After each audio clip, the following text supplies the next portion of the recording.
isulat dito ang kanyang pangalan at ikaw ay mamangha sa mangyayari nito o sa magiging resulta nito.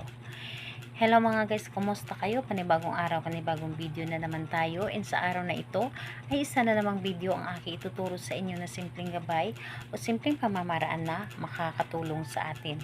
At bago ang lahat, gusto ko lang mag-disclaimer sa mga taong hindi naniniwala at hindi gusto ang mga kagaya nitong video. Please skip this video and maghanap kayo ng videos na gustong gusto nyo, dahil ang video na ito ay para lamang ito sa mga taong naniniwala and gusto mag-try. Sa lahat po ng mga nagko-comment dito sa aking video dito sa loob na aking channel, mag-ingat sa lahat ng mga nagre-reply sa inyo na dinadala kayo sa kanilang WhatsApp in Imo app upang makaiwas po tayo sa scam. Ngayon po, ituturo ko sa inyo paano kayo magiging masaya sa inyong relasyon. So, pwede itong gawin sa parehasang kasarian, babae ito babae, and lalaki ito lalaki, and syempre naman sa ating babae at lalaki na mag-partner. And dito po is, ang kailangan natin dito na gamitin is kailangan mo lamang dito maghanda ng panulat, kailangan mo lang dito maghanda ng isang maliit lamang na pirasong papel, at kailangan din natin dito ng honey. So, ito lamang ang dapat nating ihanda.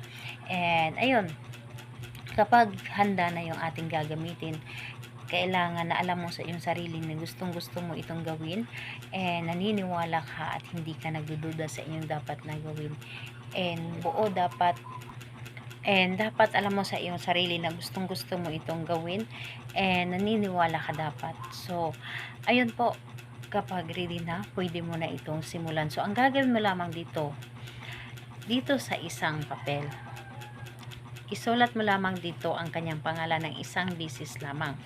Isang beses lamang ng kanyang pangalan ay isulat ninyo. And kapag naisulat na ninyo dito ang kanyang pangalan, kumuha kayo ng honey. So kahit dito lamang sa hintuturo po ninyo, kumuha kayo ng honey at ipahid po dito. Ipahid nyo po dito and i-visualize ninyo siya na magiging masaya siya na kausap ka niya, magiging masaya siya na makasama ka. And dito po, hilingin po ninyo na magiging masaya na kayo sa inyong relasyon, and lagi siyang sweet sa inyo, and ikaw lamang ang lagi niyang iisipin. So pagkatapos mo itong